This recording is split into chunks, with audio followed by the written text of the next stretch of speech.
cara logika yang bisa kita lakukan untuk memecahkan masalah dalam penyelesaian. Judul menapaki jejak komputasi modern, fondasi matematis yang membentuk era digital. Assalamualaikum warahmatullahi wabarakatuh. Shalom, Om Swastiastu, Namo Buddhaya, salam kebajikan. Pertama-tama, perkenalkan nama saya adalah Katarina Luciosa, NIM saya 241020033. Di sini saya akan menjelaskan materi UAS Sistem Digital yang saya ambil dari sejarah aritmatika biner dalam era sistem digital. Nah, pada UAS Sistem Digital ini kami disuruh mencari jurnal berisi materi yang sudah kami pelajari selama 1 semester. Saya di sini mengambil jurnal Tuti Anggarawati yang memiliki judul Menapaki Jejak Komputasi Modern, Fondasi Matematis yang Membentuk Era Digital. Pertama-tama, saya akan menjelaskan pengertian matematis atau matematika. Di sini pasti pada bertanya-tanya nih, apa sih itu matematika? Kenapa matematika itu penting digunakan di dalam kehidupan nyata? Matematika merupakan landasan tak terpisahkan dari komputasi modern. Konsep-konsep matematika seperti logika boolean, aljabar, dan kalkulus mendasari segala sesuatu, mulai dari perangkat lunak hingga infrastruktur jaringan alkhawarizmi dan mematikawan muslim lainnya.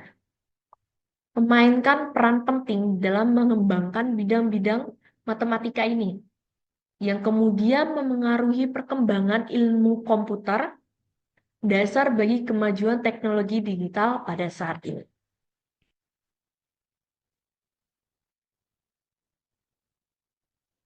Yang kedua, saya akan menjelaskan fungsi utama dalam matematika. Sebenarnya fungsi utamanya itu mencakup banyak materi dalam matematika. Cuma di sini saya mengambil 6 materi saja. Yang pertama itu ada logika matematika. Logika ini apa sih? Logika ini sangat diperlukan dalam matematika. Jadi misalnya kita tidak hafal rumus ataupun kita bingung cara mengerjakannya, ada beberapa cara logika yang bisa kita lakukan untuk memecahkan masalah dalam penyelesaian masalah matematika tersebut. Selanjutnya itu ada aljabar boolean. Aljabar boolean ini menyangkut dua, yaitu ada 1 dan 0. 1 dilambangi dengan true dan 0 dilambangi dengan false. Bisa juga aljabar boolean ini bisa dibuktikan dengan tabel kebenaran. Selanjutnya juga ada yang namanya aplikasi multisim circuit. Kalian bisa membuktikannya melalui aplikasi tersebut. Yang ketiga itu ada teori himpunan, keempat aljabar, kelima kalkulus, dan keenam adalah teori bilangan. Pas sudah pada nggak asing lagi yang namanya aljabar, kayak penjumlahan, pengurangan kayak X tambah Y sama dengan titik-titik. Nah, kalkulus itu merupakan materi matematika yang paling sulit untuk dipahami. Sebenarnya tidak terlalu sulit kalau misalkan kita sering latihan soal atau bisa memahaminya dengan secara infrastruktur aja. Kalkulus ini terdiri dari apa saja sih? Kalkulus ini terdiri dari integral, turunan, matriks. Ada juga kalkulus ini mencakup dari trigonometri yang dikombinasikan dengan integral dan lain-lainnya. Ada juga permutasi atau kombinasi. Selanjutnya kita akan membahas fokus pada alkhawarizmi dan ahli matematika. Pada masanya berhasil menemukan aljabar dan geometri, kemudian membawanya ke dalam ranah matematika yang kompleks dan maju dalam terjemahan bahasa Inggris. Karya alkhawarizmi memperkenalkan istilah-istilah baru seperti algebar, almacable, dan versi penamaan lainnya. Nah, di sini saya akan menjelaskan fokus pada implementasi matematika. Fase pertama yaitu matematika bukan sekedar teori abstrak, melainkan bahasa dan fondasi yang diimplementasikan secara langsung dalam dunia komputasi. Misalnya nih, Apa sih teori abstrak itu? Misalnya kita belajar matematika ini bukan hanya melalui teori saja. Jadi misalnya kita mau memahami suatu konsep dalam matematika, kita tidak perlu menghafal rumusnya, tetapi kita bisa sering untuk latihan-latihan soal dan belajar melalui cara yang lain. Misalnya nih, kita sering baca-baca YouTube dari orang-orang ilmuwan yang pintar atau terkenal, ataupun kita bisa mengikuti aplikasi yang memang tersedia untuk menjelaskan materi-materi matematika tersebut. Yang kedua ada fase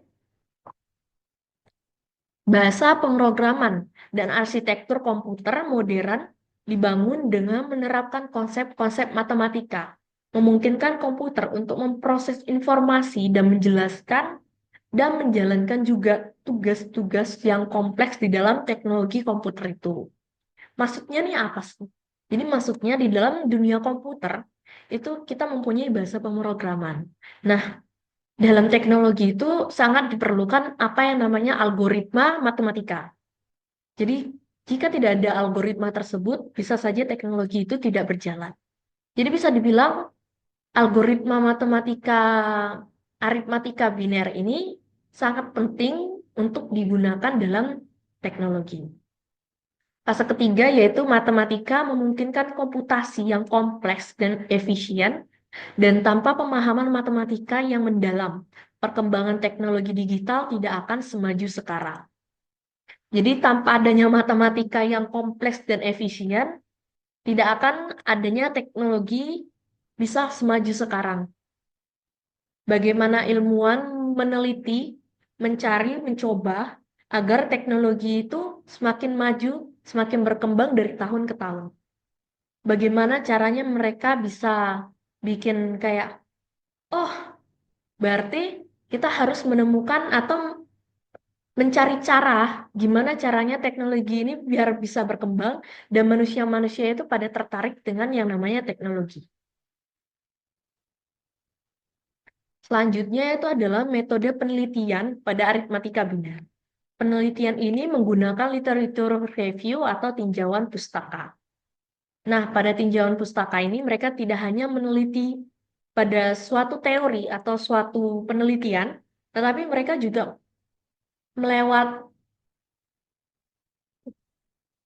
jurnal orang lain, jadi membaca, meneliti, lalu mencantumkan nama-nama referensi yang mereka cari tersebut. Untuk menganalisis research penelitian yang ada tentang al-Khawarizmi dan dampaknya metode tinjauan literatur dapat digunakan dalam studi al-Khawarizmi dan warisan ilmiahnya. Karena penelitian ini memerlukan analisis literatur sebelumnya tentang algoritma dan dampaknya terhadap komputasi modern. Selanjutnya juga ada algoritma dan teknologi komputer. Seperti yang saya bilang di awalnya, itu algoritma matematika ini sangat penting digunakan dalam dunia teknologi. Pendiri dan CEO Facebook pernah melontarkan pernyataan bahwa saya heran ada orang yang terlalu mengidolakan saya. Sedangkan saya sangat mengagumi ilmuwan muslim Al-Khawarizmi karena tanpa algoritma dan aljabar, jangan pernah bermimpi memiliki Facebook, WhatsApp, atau bahkan komputer. Anda harus bangga menjadi seorang muslim yang dikutip dari jurnal Yusuf 2022. Algoritma memiliki pengaruh signifikan terhadap perkembangan teknologi komputer, membantu pemrograman, memasukkan perintah, dan membuat aplikasi yang bermanfaat bagi kehidupan manusia. Selanjutnya itu ada angka 0 pada teknologi komputer. Nah, seperti yang sebelumnya juga, kan sudah saya bilang kalau di aljabar boolean itu ada yang namanya angka 1 dan angka 0. Angka 1 dilambangkan dengan true dan angka 0 dilambangkan dengan false. Pada angka 0 teknologi komputer, angka 0 memegang peranan penting dalam teknologi komputer modern karena merupakan bagian dari sistem bilangan biner yang digunakan komputer untuk perhitungan dan penyimpanan data digit paling kanan mewakili nilai 1 atau true. Dalam komputasi modern menggunakan sistem bilangan biner yang terdiri dari 0 dan 1, merupakan dasar pemrosesan data elektronik A, bilangan biner 1010, mewakili nilai 10 dalam sistem desimal, karena terdiri dari angka 0, 1, 0, 1, dan yang masing-masing mewakili nilai 0, 2, 0, dan 8. Maksudnya tuh gimana sih? Maksudnya kalau di aritmatika biner nih, kita mempunyai angka 28. Jadi 28 itu dibagi 2. Kalau misalkan hasilnya habis dibagi 2, berarti itu nilai binernya adalah 0. Misalkan hasilnya tidak habis dibagi 2, misalnya 2,5. Berarti koma 5-nya itu hasil binernya adalah 1. Jadi yang ditaruh 2 baru dibagi 2 lagi. Nah, selanjutnya yang terakhir adalah kesimpulan komputasi pada aritmatika biner. Kontribusinya yang utama adalah penemuan algoritma dan penandahan angka 0. Algoritma merupakan fondasi penting dalam program komputer, yaitu langkah demi langkah sistematis yang mengontrol dan memanipulasi perangkat keras dan lunak. Sistem biner juga dengan kombinasi angka 0 dan 1. Oke, sekian materi sejarah aritmatika biner dalam era sistem digital dari saya. Semoga materi yang saya sampaikan bisa bermanfaat untuk kedepannya. Terima kasih.